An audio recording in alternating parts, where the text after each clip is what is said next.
found in the darkest places, if one only remembers to turn on the light. Welcome to today's video where we're diving into one of the most revealing cultural battles of our time.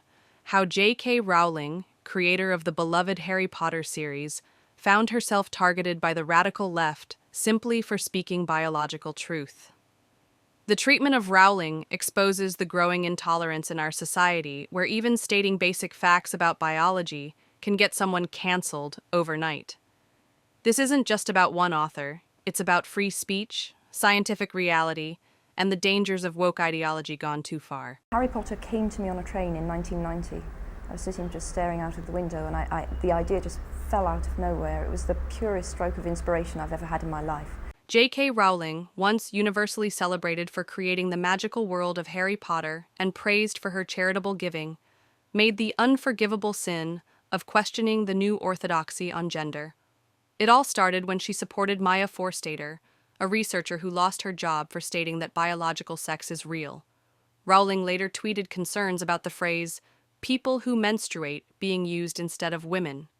The backlash was swift and merciless.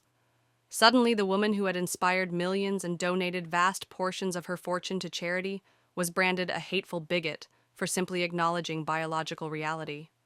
The mob came for her with stunning viciousness, proving exactly the point she was trying to make. The woman, who is likely the world's best-known children's author, is defending herself against growing accusations of transphobia. This is J.K. Rowling, the creator of Harry Potter, of course. What were Rowling's actual crimes? Let's look at what she actually said, not what the outrage machine claimed. Rowling expressed concerns about several key issues. First, the protection of women's spaces. As a survivor of domestic abuse and sexual assault, she worried about policies that could potentially allow biological males into women's shelters, prisons, and changing rooms.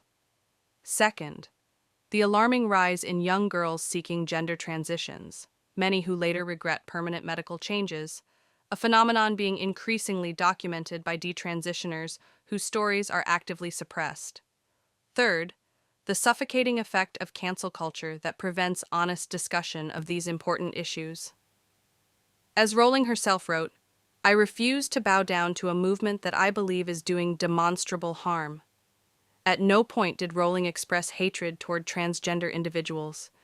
She explicitly stated support for their dignity and right to live without discrimination. Her concerns were about specific policies and their unintended consequences, concerns shared by many medical professionals, feminists, and parents who are now afraid to speak up. The treatment of J.K. Rowling reveals the dangerous path our society is heading down when ideology trumps both science and free expression. We're living in a time where stating obvious truths can destroy careers and reputations. But as history has shown repeatedly, suppressing open discussion never leads to progress, only to deeper division and resentment.